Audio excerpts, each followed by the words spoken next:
Vous avez dit qu'au moment de la signature, le Cameroun allait dans une aventure.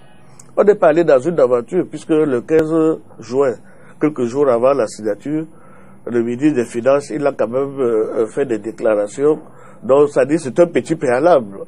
Et le ministre des Finances, il a particulièrement déclaré que, depuis le mois de janvier jusqu'à avril, nous avons accumulé 246 milliards d'arriérés d'impayés. Sur 990 milliards d'engagement, nous avons 246 milliards d'impayés. Donc, ce qui veut dire que nous avons 25% d'impayés et que nous allons nous efforcer à réduire les impayés pour le restant de l'année. Et ensuite, le président de la République a signé une circulaire relative au budget de l'année suivante. Et je pense que ce budget-là va également s'efforcer de réduire les impayés, c'est-à-dire réduire le déficit budgétaire. Donc, ça veut dire donc que le FMI a laissé au gouvernement camerounais la latitude de prendre lui-même et d'annoncer lui-même les décisions correctives, c'est-à-dire pour réduire les déficits, réduire les dépenses. Bon, maintenant, ça, c'est un effet d'annonce. On est au 15 juin, 2 juillet. On verra si effectivement, d'ici septembre, octobre, ils seront capables de réduire les trains de vie de l'État, de supprimer les multiples trous par lesquels l'argent s'échappe, parce que le trésor public camerounais, c'est un vrai tonneau de dadaïdes. Alors, la première question était de savoir si vous êtes surpris de ce retour du Cameroun au FMI. Franchement, si vous aviez l'habitude de lire ce que j'écris souvent, ça fait 3 ans que j'avais annoncé qu'à ce rythme-là, vous allez retomber à la fois dans le programme d'ajustement structurel et dans une dévaluation de 30%. Ça fait 3 ans que je l'ai écrit et je l'ai amplement répété toute l'année 2015. Donc quand je voyais le rythme effréné des dépenses publiques, c'est la conséquence, parce que l'économie est mathématique. Absolument. À un certain niveau. J'ai un jeune ami qui est journaliste, philosophe de formation, René Motte. Nous discutons souvent et il me dit que l'économie c'est une science sociale. Et moi je lui dis non, l'économie c'est une science exacte. Parce que vous ne pouvez pas gagner 100 000 francs, prendre des engagements de 140 000 francs et après dire que vous n'allez pas vous retrouver dans des problèmes. C'est ce qui s'est passé. Quand on gagnait 100 000, on prend des engagements de 140 000. Quand le prix du pétrole a augmenté, on gagnait 200 000, on prend des engagements de 400 000. Vous voyez? Donc le gouvernement, depuis quelques années, s'est engagé dans une course effrénée à la construction de multiples réalisations dont on ne voit pas encore le rendement. Les études préalables n'ont même pas été démontrées. On ne sait même pas quel est le coût de revient de l'électricité qui sortira du barrage de Memvele. Parce qu'il y a des standards quand même. Absolument. Le standard, c'est quoi? 1 million d'euros pour 1 mégawatt. Donc quand vous installez un dispositif qui va fournir l'électricité, il faut quand même respecter le standard. Si vous installez une puissance de 200 mégawatts, il faut que votre barrage vous coûte 200 millions de dollars. Ah, vous pouvez payer 400 millions de dollars, comme le Cameroun l'a fait, mais ça voudrait simplement dire que le coût de revient de l'électricité qui sortira du barrage construit à Lompaga, Benvele, sera le triple du tarif actuel. Ce qui veut dire que l'économie camerounaise, quand on aura fini toutes ces infrastructures, ne sera pas compétitive, puisque vous allez tripler le tarif de l'électricité pour pouvoir rembourser toutes ces infrastructures. Donc, j'avais observé, je n'étais pas le seul, même le FMI avait tiré la sonnette d'alarme depuis 2 ou 3 ans, et plus récemment encore, il y a 1 an et demi, quand la directrice du FMI était ici en janvier 2016, tirait la sonnette d'alarme, que mais faites quand même une étude d'opportunité de vos projets. Et puis quand vous avez fait l'étude pour chaque projet, il faut les classer par priorité et par rendement, par ordre de rendement décroissant. Et puis maintenant, réaliser ce que vous pouvez.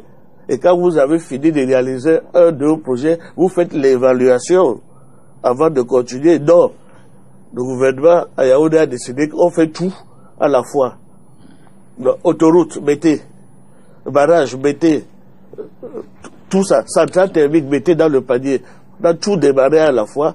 Et c'est comme ça maintenant, quand les ressources se raréfient, que tous ces projets s'arrêtent simultanément. Donc, vraiment, si quelqu'un est surpris, c'est que cette personne n'est-ce pas, ne veut pas faire un minimum d'arithmétique. Parce que vous ne pouvez pas continuer à prétendre investir quand vous n'avez même pas un minimum d'apport personnel. Hein? Regardez le dernier projet d'infrastructure qui a été signé. On a emprunté chez les Turcs, chez les Italiens, pour construire les stades. Et maintenant, il fallait fournir 10% l'apport personnel du Cameroun. On est allé emprunter chez UBA ou chez BGFI. Et ces banques-là, qui sont des banques internationales, qui connaissent très bien évaluer la situation et les perspectives du Cameroun, on dit que non, les perspectives ne sont pas bonnes, il faut payer l'assurance crédit. Et on est allé encore payer 30 milliards de francs pour assurer ces crédits-là. Donc, il y a quand même une façon de se réendetter. Hein, et ce n'est pas la bonne façon que notre gouvernement a suivi. Alors, le PIB en principe du Cameroun devrait être contracté à 4,3%. D'ici peut-être les 3 prochaines années encore. Quand on sait quand même que la précédente crise a duré près d'une vingtaine d'années, peut-on être pessimiste? Peut-on croire que la crise actuelle, le retour au FMI, pourrait presque durer autant de temps? Mais je ne sais pas pourquoi, n'est-ce pas, c'est toujours le FMI qui revient dans vos propos. Mais je vous dis, hein, Emmanuel Macron, il a dit l'autre jour au chef d'État que cessez d'accuser le franc CFA comme étant la cause de vos malheurs. Hein? Faites une autocritique de votre gestion économique. Hein? Pour les Camerounais, c'est simple, tout c'est le FMI. Bon, il y a 20 ans, avant que je parte à l'étranger, en 1996, je travaillais déjà au PNUD et nous avions apporté un appui à l'Institut de statistique, la direction de la statistique. On les a équipés ordinateurs pour faire des enquêtes. On leur a donné même le SPSS. Le SPSS, c'est le logiciel, vraiment le tout premier logiciel que l'on utilise pour faire les simulations économiques et la prévision économique. Mais 20 ans après, je me demande s'ils ont même encore le SPSS. Parce que quand vous lisez les comptes nationaux qui ont été publiés par la direction de la statistique ces 3 dernières années, c'est incohérent. Les chiffres qui sont sur les tableaux, avec les commentaires qui sont faits, c'est incohérent. Vous comprenez? Absolument. Et c'est comme ça qu'ils ont inventé de bouche le fameux chiffre de 6% de taux de croissance. Oui, oui. Pure invention, hein. Depuis 2013-14, le taux de croissance est de 6%, l'économie est résiliente. Pure invention. Mais le cash flow ne trompe jamais. Vous comprenez? En décembre, ils disaient encore que le taux de croissance est de 6%. Absolument. Et nous, on les avertissait que mais votre taux de croissance est même déjà à moins de 3%. Et on verra donc au cash flow. Le cash flow, c'est vos entrées et sorties. Qu'est-ce qui reste à la banque? Qu'est-ce qui reste à la BEAC? Ça ne trompe pas. Donc, après 3 années de raconter des bobards, que le taux de croissance est de 6%, maintenant on trouve que les caisses sont vides, que les réserves de change sont vides. Mais comment expliquer qu'en décembre, vous avez un taux de croissance de 6%, et quelques mois plus tard, les caisses sont vides, vous appelez les FMI. Mais il faut d'abord, donc, n'est-ce pas, changer tous ces gens-là. Mettre des gens compétents. Vous comprenez? Ceux qui formulent les programmes, ceux qui prennent les statistiques, ceux qui font... Parce que même la statistique est devenue un instrument politique. Et c'est pourquoi je dis que le NDP, c'est un parti communiste. Parce qu'il fonctionne comme le parti communiste de l'Union soviétique. On fabriquait tout, les chiffres. On fabriquait les chiffres. On disait que la production de blé a augmenté de 17%. Et pendant ce temps, les gens mouraient de faim. Hein, jusqu'au jour où les Boris et les autres ont dit que bon, maintenant ça suffit. Ça suffit, les gens meurent de faim et vous dites que la production de blé a augmenté de 17%, c'est comme ça alors, le taux de croissance de 6%. Les gens ne sont pas nourris, les bébés ne sont pas nourris. Même l'industrie qui fabrique les couches de bébés pour les enfants, elle n'existe pas. Nos filles, nos femmes accouchent, n'est-ce pas, des milliers d'enfants chaque année, mais on n'a même pas la moindre industrie, n'est-ce pas, pour pouvoir habiller les enfants, les nourrir et les amener à l'âge de 2 ans.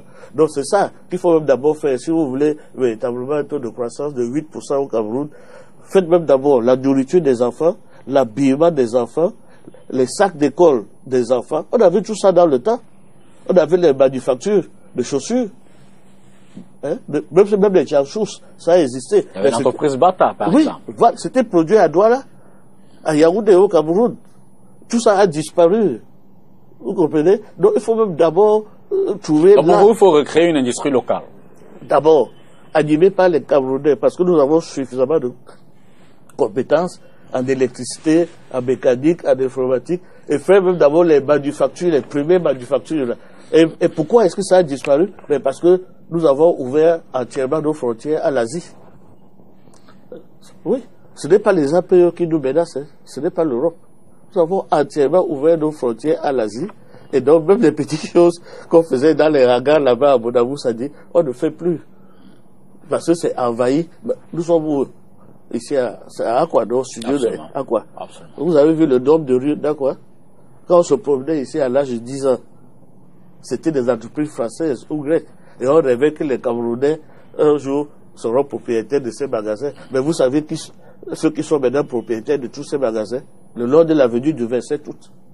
Vous savez, non, mais dites à vos téléspectateurs. Les Asiatiques. N'est-ce pas? Absolument. Mais il y a même tout un endroit là qu'on appelle cité commerciale chinoise. Mais c'est de ça que nous avons rêvé, de bâtir en plein droit là une cité commerciale chinoise. Mais où va-t-on? En même temps, on ne peut pas vivre dans une économie libre, une économie de marché. On ne peut pas vivre en autarcie. Nous ne sommes pas en autarcie. Dit une économie fermée, mais nous demandons que l'industrie des manufactures locales soient encouragées. Je ne veux pas dire protégées, mais qu'elles soient encouragées et que les taux de change, parce que c'est le taux de change qui fait l'interface avec l'extérieur, que les taux de change qui sont applicables nous permettent, n'est-ce pas, de prospérer. Mais si vous avez toutes ces chaussures en plastique, les détergents, les huiles, mais vous vous rendez compte, maintenant l'huile raffinée traverse tous les océans pour venir au Cameroun. Mais l'huile de palme, vous vous rendez compte que l'huile de palme raffinée, le Cameroun importe l'huile de palme raffinée.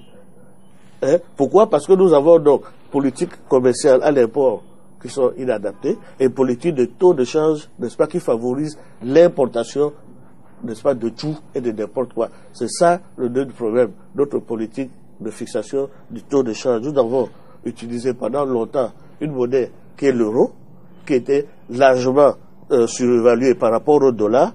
Donc, par conséquent, les pays asiatiques qui vendent en dollars ont trouvé bon de venir faire des super profits, n'est-ce pas, en Afrique centrale